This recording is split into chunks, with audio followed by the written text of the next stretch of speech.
সবচেয়ে বেশি ক্যান্সার এখন হচ্ছে ফুসফুসে এবং স্তন ক্যান্সার, এরপরে এটা খাদ্যনালী, তারপরে হচ্ছে পাকস্থলী, প্রস্টেট এবং অন্ত্রে।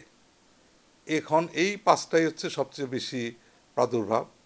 বাংলাদেশে আমাদের যে পরিসংখ্যান আছে, এক সময় বলা হতো যে সারা বছর কমপক্ষে 15 লক্ষ রোগী ক্যান্সার ভুগতেছে, নতুন করে ক্যান্সার আক্রান্ত হচ্ছে বা যুক্ত হচ্ছে।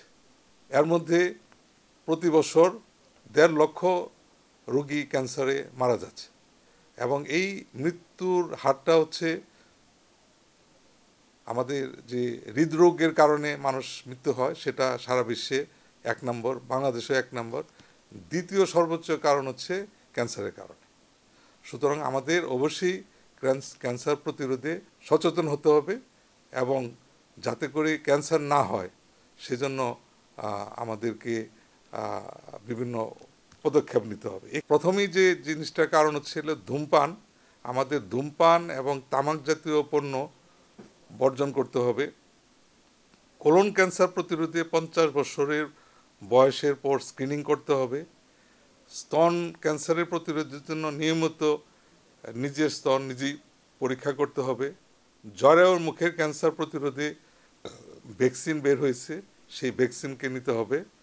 স্বাস্থ্যসম্মত খাবার গ্রহণ করতে হবে এবং নিয়মিত শরীর চর্চা করতে হবে।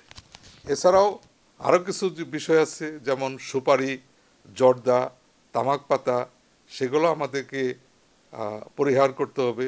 শরীরের ওজন নিয়ন্ত্রণ রাখতে হবে এবং সব ধরনের যে তেজস্ক্রিয়তা বা এক্স রে যতটুকু পারা যায়, আমাদের যে রেডিয়েশন সেটাকে অ্যাভয়েড করতে হবে।